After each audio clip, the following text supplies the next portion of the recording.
This podcast is brought to you by CMX CVS Media Exchange, celebrating 5 years of real shopper insights driving real brand wins. For 5 years, CMX has built personalized one-to-one interactions between brands and over 90 million addressable extra care members based on real customer behavior. With CMX, performance isn't just about impressions, it's about impact, ensuring that every campaign delivers on brand goals. Unlock your brand's next opportunity at cvsmediaexchange.com. CMX. It's not guessing, it's data.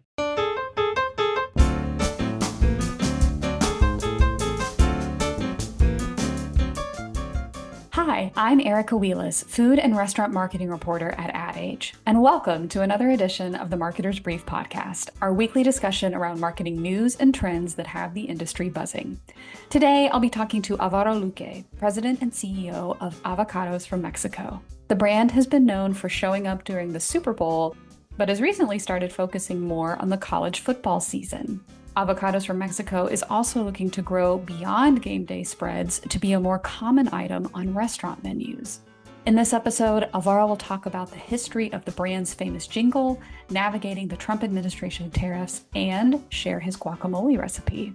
Now, here's my conversation with Alvaro.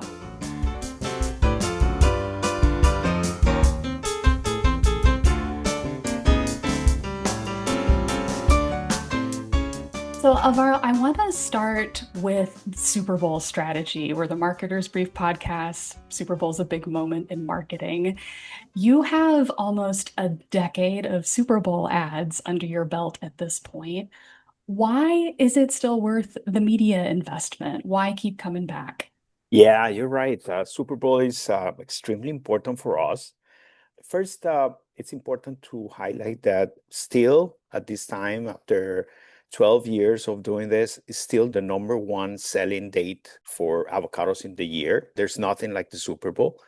Cinco is getting closer, but still Super Bowl is number one. So for us, it's very important to be always there and have a story around it. In the past 11 years, we've been in the Super Bowl 8 out of those 11. And those 8 appearances in the Super Bowl has really paid off for us. At the beginning, I cannot lie to you, Erica, when we brought the idea of the Super Bowl, it was a one-time thing. We wanted just to highlight that we were a new organization, that we wanted to come back and take that produce marketing leadership that we wanted to do with Avocados from Mexico. And we thought that the best way to do it was through the Super Bowl. And it was a hard decision at that time, because imagine it was my first board meeting when I brought up the idea, and investing in that first Super Bowl was investing half of my media dollars in one single 30-second ad. But we studied very well the opportunity, not only, like I told you, number one consumption date for avocados. At that time, Mexico basically owns the market, 98% or so. It's Mexican. So we knew that our guacamole was going to be in front of the TVs, and that was very valuable for us.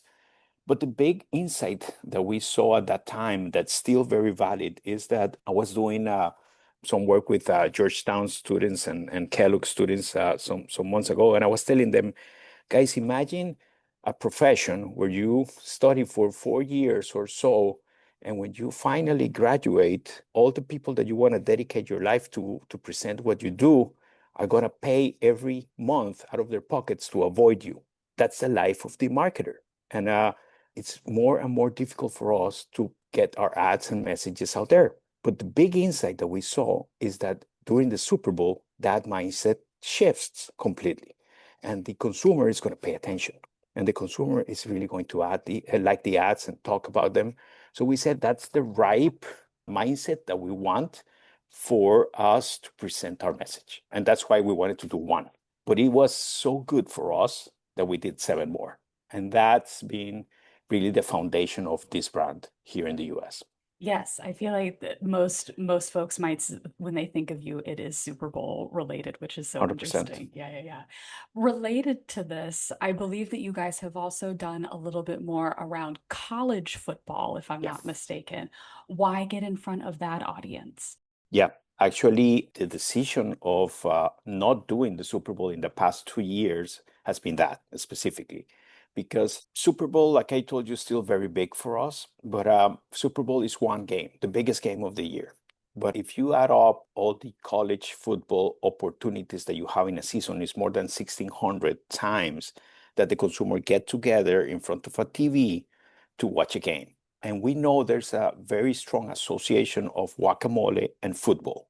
So our opportunity to develop the category and the consumption of avocados through the college football season is huge. And we've been investing a lot in what we call OND, October, November, December. That is the buildup of that college football foundation. And in the past 2 years has been our most important investment because we see a lot of future in there in terms of consumption. I want to talk about just media mix overall. So you were saying that with Super Bowl spots, that was like half the budget at one point. But what is a snapshot of your current media dollars? Is it, is it TV, linear? Are there places where you're seeing good return so far, where you're leaning in a little bit more? Yeah, we have a mix that at the beginning was highly dominated by linear with this very strong Super Bowl investment. Obviously, like any other brand, we've been shifting a lot towards digital platforms. Our first Super Bowl actually opened our eyes a lot on how big a fruit could be in the digital world. And that's why we've been investing more and more. And a lot of the linear investments that we were doing at the beginning are more in this hybrid CTV type of channel, right? Where you really don't know if you're in the digital world or in the linear world any longer, right? But that channel has been growing a lot for us. Also, digital radio has been very interesting. We have a very powerful thing in our hands that is our jingle. And we've been doing something different in the past 2 years. We've been investing, we call it brand interruptions, but it's not really an interruption because we don't want to see it from the negative point of view. But what we're trying to do is just put in your head our jingle and our jingle and our jingle and do that 5 second interruption of your whatever you're doing with digital radio with our jingle, and it's working great. The brand metrics that we have seen after that investment, it's paying off for us because we know we have that valuable thing in our hands. Okay, I'm glad that you brought up the jingle because I wanted to ask about this. Sonic logos, Sonic branding are so common, but you guys have a very distinct one. Can you actually share a little bit about the history of the jingle? How did it come to be? Yeah, it's such a big thing for us, right? And if you go back to the origins, this company was founded by two associations, right? And the Mexican Association that represents the growers and packers of Mexico, when they started opening the Mexican market around 1997, 1998, someone in their team thought that it was a good idea to have a jingle. And they hired a California-based agency to do a jingle for them. And when I came into the organization to reel the Avocados from Mexico company that was 12 years ago when we founded this organization, the jingle was already a thing, right? Now, the interesting story that not a lot of people knows is that because it was so fast that we decided to go into Super Bowl in our first year, I remember it was probably 2 or 3 months before the Super Bowl that I dared to ask, hey guys, where are the rights of the jingle? And we didn't have the rights of the jingle. So I had to work the last 2 months of the first Super Bowl, going back in time with that agency, trying to find the people that did the jingle for us 20 years ago. And we found them. And I knock on their door to tell them, hey guys, I want to pay for this thing that you did 20 years ago and have full rights on it. And they were like, this guy's crazy, right? Where's this guy coming from? How come they want to give us free money from one moment to the other, right? And they charge an amount that it's crazy how fast we said yes when we heard that amount. And I remember the funny thing is that we went into the Super Bowl, and the next day after the Super Bowl, the guy sent me a message and said, if I knew that that jingle would was going into the Super Bowl, it would have been a very different conversation. I said 100% yes, right? So it's a funny story of how a company built up this very informally, and it became a thing that we as a company needed to formalize, and now it's a big thing for the brand. That's amazing. I don't think I knew that it had that deep a history with the Totally. it is decades old. More than 20 years. Very Yeah. cool. I wanted to ask as well, we're talking a little bit about media mix. I wanted to pull a little bit on social media Yeah. in particular. You know, you're talking about moving more into digital spaces. Talk to me about social media strategy. Where does this kind of sit in your overall marketing mix? You know, how are you thinking about social, reaching the next generation, all that good stuff? Yeah, it's extremely important, right? Not only as a paid channel to support the typical campaigns. Every time that we go out with a campaign, we have a social playbook into that campaign. It's always a very important channel for us. But also, the interesting part on social is that it is a great channel to play in culture. And avocados, it's one of those fruits that is very highly connected to culture. There's a lot of aspects around our day-to-day life, like football, for example, that connects with our fruit. And same thing if you see it from the health point of view, from the cinco perspective that makes of American Mexicanity that you have in the US, same things, right? So it is a great channel to not only be planned and support your campaigns, but at the same time, just have your eyes and ears open because every day there's going to be great opportunities to do opportunistic culture connections with your brand. And that is something that we've been working a lot to always have something to say. And if you see, this is a great country to play with social because every single day of the year has something special. It's the national day of something, right? So it is super fun to see how avocados could play in very different social and cultural conversations from the organic point of view, and they work for us. And so social is a great channel to be organic and paid active for us, and we play like that. You have mentioned Cinco de Mayo a couple of times. Yes. Are there other tentpole moments in your marketing strategy or in the year that maybe folks aren't aware of? You're like, this is actually a big season for avocados. You just may not know it. Yeah, we have our official tentpoles are four. We go all O&D or football season, like I was telling you, the college football player up to the playoffs and NFL a little bit. Then we have Super Bowl that is so important that it's our own tempo. Then we have Cinco de Mayo, and finally we have summer. Summer, it's also very interesting because avocados were born as a summer fruit. So there's a lot of organic connection of our fruit to whatever you do during the summer. Okay. So those are like the traditional ones. We've been developing a fifth one that has worked very well for us. That is that transition between the end of Super Bowl and the beginning of Cinco, that is our health season. During February and March, there's a lot of big health moments, right, that happen. And we know that one of the key pillars of this category is health. And that's where our good fats message works great during Nutrition Month and Heart Health Month. And that works very, very well for us. And we've been trying to build that connection as much as possible, and it's becoming a very important thing for us. We've been doing very important partnerships at that time, and it's something that we want to keep on growing. All right, let's take a short break to hear this message from our sponsor, and we'll be right back.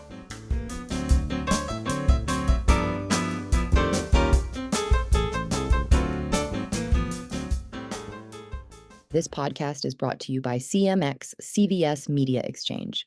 CMX enables brands to engage with high-intent shoppers across the full path to purchase, from digital inspiration to in-aisle activation.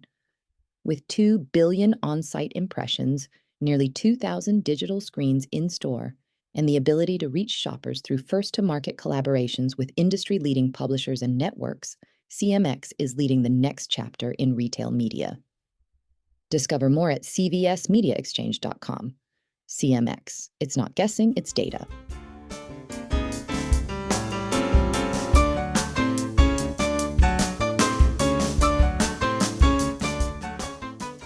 Welcome back to the Marketer's Brief podcast. I'm speaking with Alvaro Luque, the CEO and president of Avocados from Mexico.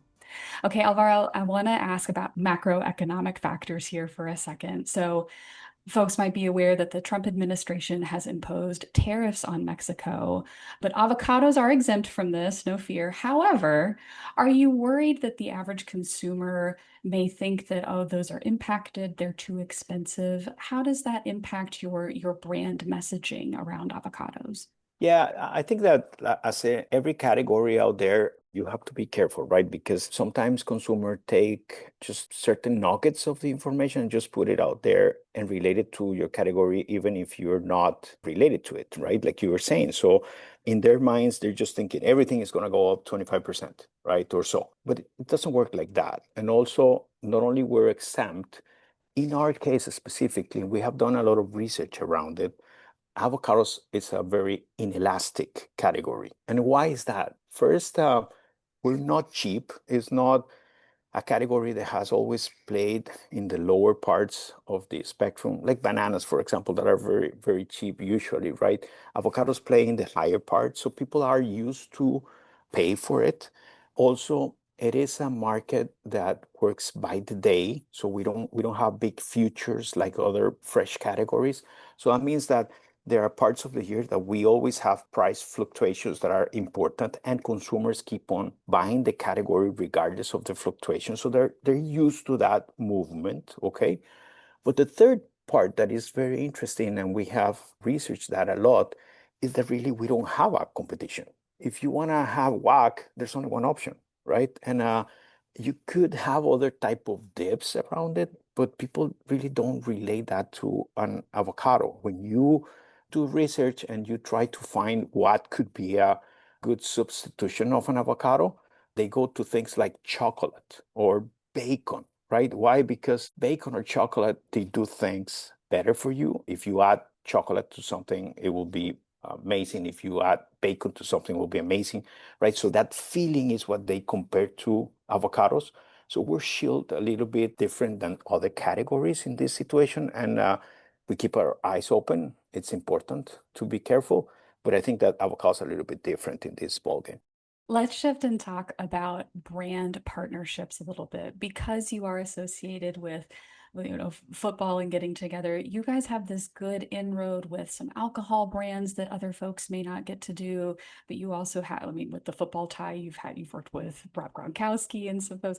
What do you look for in a brand partnership?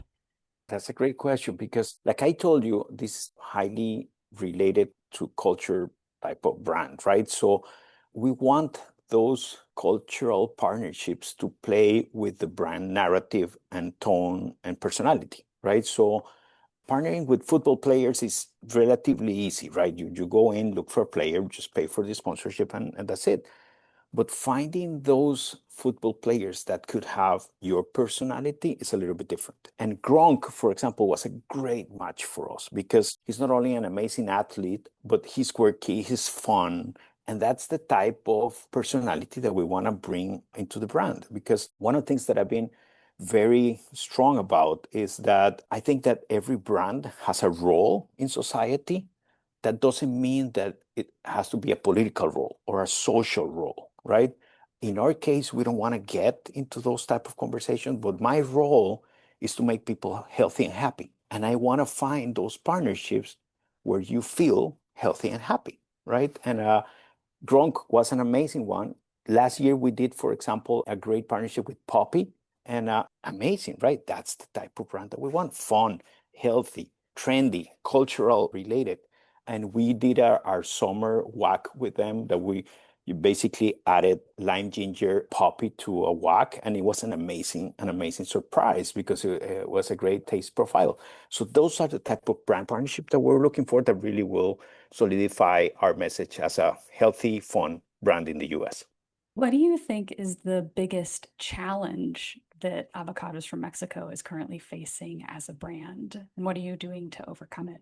I think that in general, one of the problems that avocados have in the world is that there's not enough avocados for the world demand. If you wanted to keep on growing, you need to be sure how to do it because there's a lot of people that would like to eat more avocados, get more into the category, but you need to also be mindful of the cost of getting into it and how they're going to get into it. So that's why for us it's so important to invest in education and health and wellness, because we will tell people that it's worth to pay our price if you really know how to buy an avocado and use it the best way possible.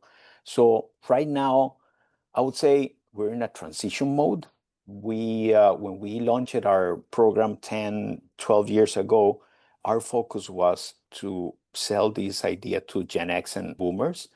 Why? Because they had the money at that time, but also they didn't know the category that much. So our investment in education and health and wellness is very important because we wanted them to get into the avocado wave.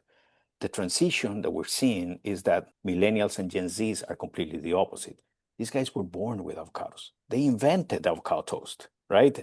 Those are the guys that would die in a line in Chipotle to buy guac, right, for 40 minutes. Doesn't matter, right? So we think that even though still we need to be careful with how to develop demand for the future, the new generations are going to drive consumption by itself because they love us. And that's something very unique that we have as a category that gives us a bright future ahead of us. Let's talk about trends. You have been in like a very consumer first category for a long, long time. But what are some trends in your world that you are watching? It could be food, it could be the marketing space. What are you keeping an eye on? Yeah, I think that first we cannot forget about the obvious, that is big things like health. I think that health is still going to be very interesting for the new generations. It is a little bit different, maybe the way that you're going to approach the conversation with them in terms of health.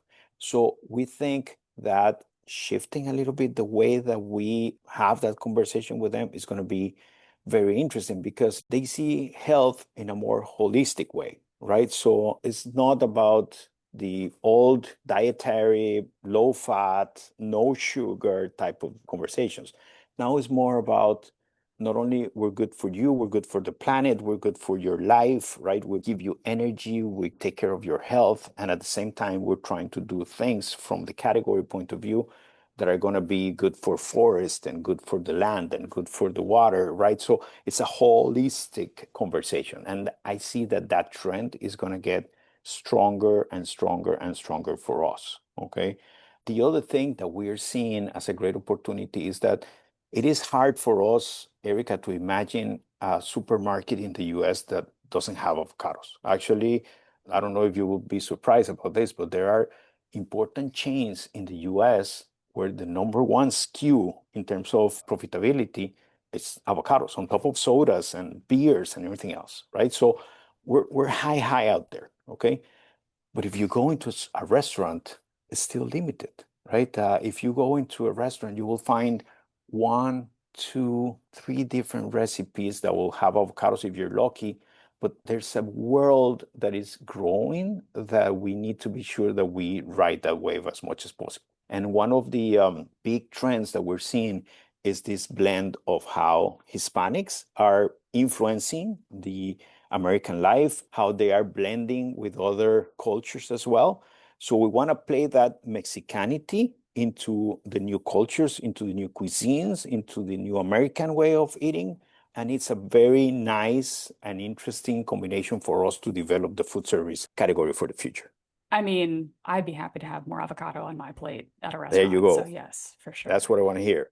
All right. My last one for you, Alvaro. What is your preferred way to eat an avocado? I'm going to give you two different options. So my preferred way is just take an avocado, cut it, hopefully not in your hand because you could get avocado hand. Be careful with that. But cut it in your countertop into dices and just put in there olive oil and balsamic vinegar and good salt and just eat it with a spoon. That's my favorite way. Okay. But guac is so important that we always need to have a guac conversation. So I'm going to give you my guac recipe that I really like. One of the things that we have learned in these past years is that using guacamole as a canvas for consumers to be creative and create their own experiences is a hit. Every time that we do those guac carts experiences, amazing. Okay. So my way of eating is a little bit different from the original guacamole recipe. So next time you want to have guac, just add pistachios, dried cranberries, cotija cheese, and jalapenos, and put that all together, okay? And you're gonna have spicy, savory, hot, and a little bit sweetness into your scoops of avocados, and then you can call me and tell me if that works or not. Okay. That's an amazing way of eating guac. I love it. Some marketing insight and a free guacamole recipe. Only here on the Marketer's Brief podcast.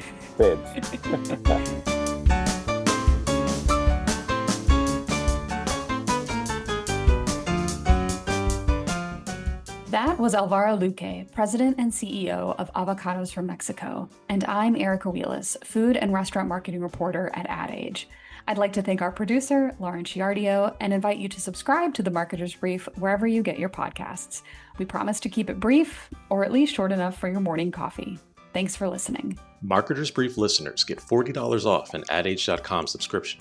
Sharpen your marketing edge and visit adage.com/brief for your discount.